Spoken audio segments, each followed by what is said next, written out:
Hey everyone, Tyson the Subaru specialist from Subaru Prince George here. This is the last 2023 Subaru Crosstrek video I'm gonna be doing. It's the last new one that we have. It is a 2023 Subaru Crosstrek Limited. So the full load Crosstrek with the 2.5 liter 4-cylinder boxer engine producing 182 horsepower. That engine is gonna be continued over into the 2024s, but this is the last new 23 I'm gonna have. We're down to one, which is kind of crazy now that we're only in February.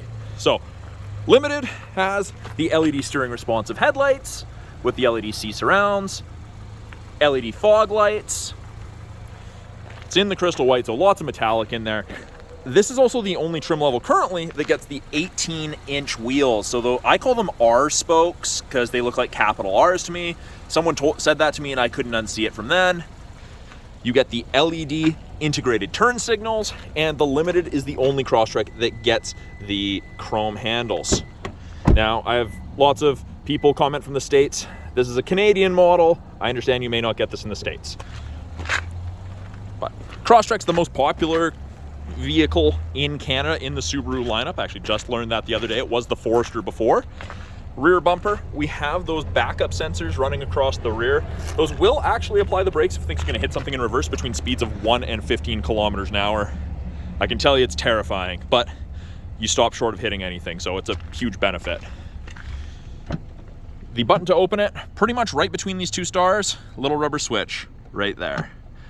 We have this little black button over here. Almost no one asks me about it because almost no one knows it's there unless I tell them, or they're really looking for it. Especially on the darker colors, it's harder to see, but you can set a PIN code access to your vehicle when you don't have the key or when you disable the proximity key feature, so you can lock your key in your vehicle while you're out having a hike or you're snowboarding, something like that, where you could misplace a key or lose a key. Backup camera's right there. Way more room in the back of a Crosstrek than people expect. I was pleasantly surprised with mine when I had my 2018. The size hasn't really increased since 18. Privacy cover, standard equipment on everything but the base model. Hides everything from the top of the seats down. Halogen cargo light. I just turned it on. It'll shut off when I close the rear hatch. But yeah, lots of storage in these vehicles. I was quite pleasantly surprised.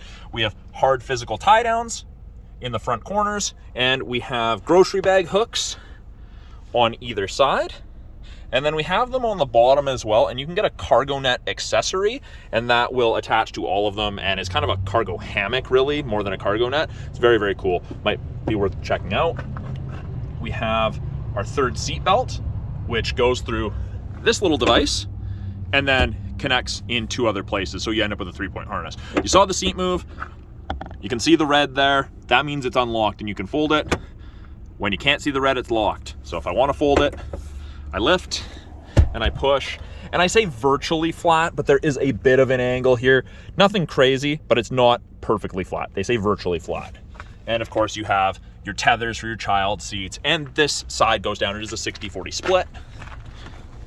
Actually, I'll do it from this side. I always go to the driver's side when I'm demonstrating this sort of thing. We're gonna go here. Just like every Subaru here in Canada, gas door, fuel door, whatever you want to call it, is on the passenger side. And that's for safety.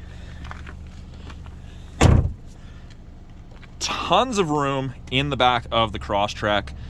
Good headroom, good legroom. I'm a bigger guy. I fit back here comfortably. Even moving the front seat to where I would sit, I have room. On the back of the rear passenger seat, you've got a map back pocket. And you'll notice there's orange in the perforations of the leather. That's a nice little touch. I'm a huge fan of it myself. If you don't like orange, I can understand why you wouldn't like it, but orange is typically the contrast color in the Crosstreks other than the current outdoor. That's that goldy plasma yellow interior. We have fold down armrest with cup holders if there's only 1 or 2 passengers. And then when you run the seatbelt through here, it clicks in here, and then you've got your lap belt. So you end up with a 3-point harness because it goes down and across. So it's all about the safety in that. Bottle holder, power window. You do have child lock if you need it. Really easy to activate. I know some of them you need a screwdriver to use the key to turn it. Subaru's really just that simple. All of our Crosstreks here in Canada come with the roof rails. You can get crossbars to mount things going across. tilt and slide sunroof. The sunroof is only available in the Sport and the Limited right now. Yeah, they're a great looking vehicle. I really enjoyed mine. I just outgrew it. My family needs required more room. I do miss my Crosstrek. They're a blast to drive.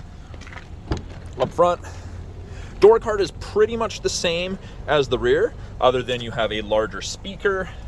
You have access to all the windows, window lock, same faux carbon fiber trim, and you get the Harman Kardon audio system in the Limited. Now, we leave the plastic on here until delivery. Lots of people getting in and out inadvertently kick this. We'd rather you kick the plastic and not mark up the this plastic and not the plastic of the door card. Bottle holder with storage. We get power driver seat, and it's the same seating material up front as it is in the second row. The leather with the orange contrast, even in the perforations. A little harder to see from this angle, but there is the orange in the perforations. And then these headrests are tiltable depending upon the angle that you're most comfortable with. And then, of course, that's the most upright position. So now let's hop inside.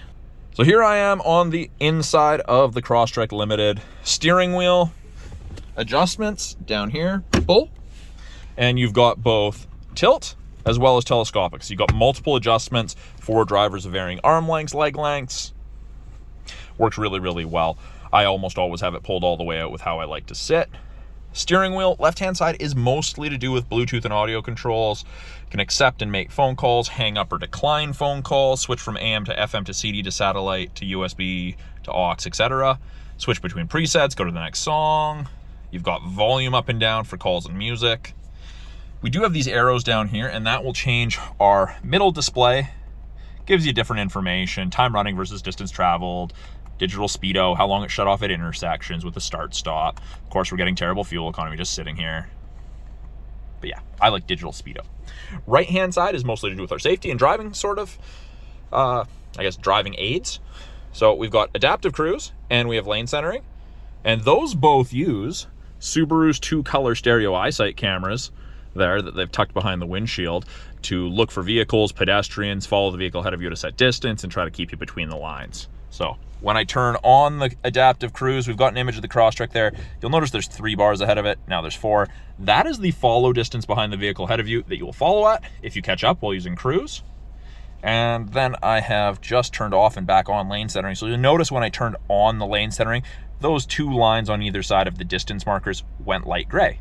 When the cameras can see the road lines, they'll illuminate solid white, and it'll actually give you gentle steering input to kind of keep you centered in your lane.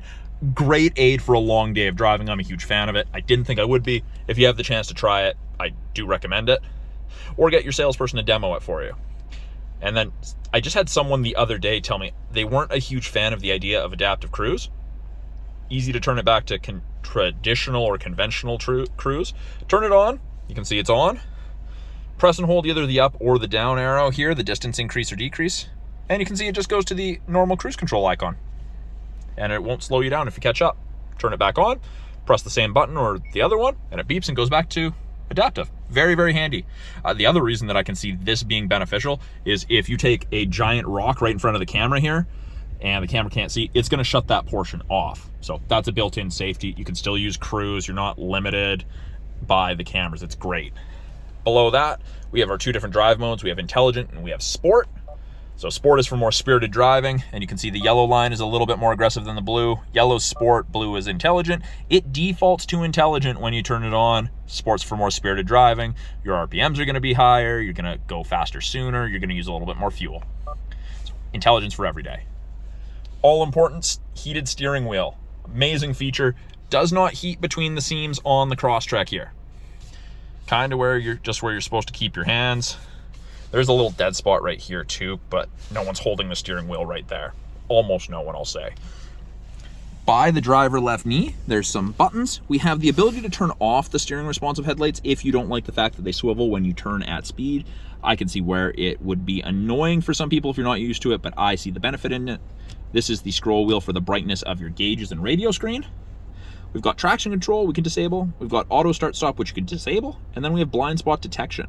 So your blind spot detection is actually on the sides of your mirrors. You've got the little black screen on either side. It's not on the face of the mirror, which is great, because if you've got the sun behind you, You probably can't see an orange light on the mirror, but it looks like so whenever someone's in your blind spot on the corresponding side.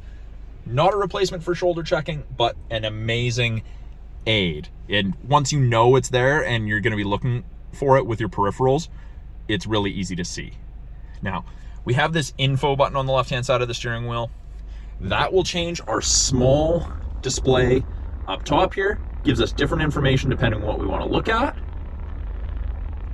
Water temp, oil temp, weather, fuel economy, nav, destination. You get a lot of choice with this, which is nice. It's also where our climate control displays. So as you can see, it's set to low right now, which is 18. I'm going to turn it up to 25, but this one goes up to high at 32. So from freezing to tropical, depending how you and your passengers want it. Easy to sync it back to just driver controlled. You can see where your airflow is, how strong the fan is, all easily accessible. And you're always going to have your clock and your thermometer, exterior thermometer, I should say. Below that, we have our 8-inch navigation display, infotainment, backup camera combo, whatever you want to call it. But nav comes standard in the Limited. There's no subscription fee. It is powered by TomTom, really easy to use. When you put it in reverse, backup camera pops up, shows you the top of the bumper, rear assist braking's on, parking sensor's on. As I turn the wheel, those orange lines move, show you how you're going to end up if you keep the wheel turned that way. It's touch or physical buttons below. Easy to go to Apple CarPlay or Android Auto. These are both wired, not wireless, just so you know. Access to the My Subaru app after you've got the vehicle registered in your name and you set up the account. Subaru Starlink, that app's actually going to be discontinued in March. I've never really seen any benefit to it. I mean, if you've seen benefit to it, please let me know in the comments below what you think of it. I tried it when I had my 18. I didn't see the benefit. CD players right here. I know Subaru still offers a CD player. And then you've got settings, general, sound, phone, navigation, vehicle. You can change things. Below that, we have our climate controls. We have driver's side temp, passenger side temp, fan strength. Mode changes where airflow is coming from. The sync light means that the driver's side and passenger side temperatures are synced together. So when I adjust this down a little bit more, they both adjust. Little storage cubby with 2 USBs, an aux port, and a 12-volt outlet for charging. The USBs can be used for listening to music, accessing Apple CarPlay and Android Auto, or charging a device. The aux is just for music, and the 12-volt just as charging. This is rubberized to try to stop things from sliding around. Automatic CVT transmission, drive mode, manual mode. Now, it's not like the ones where you can control it on the shifter. You've actually got paddles, upshift, downshift to select your own gears if you want to use them. I used it all the time, slowing down, coming down hills. It's something to get used to. It's a little bit different.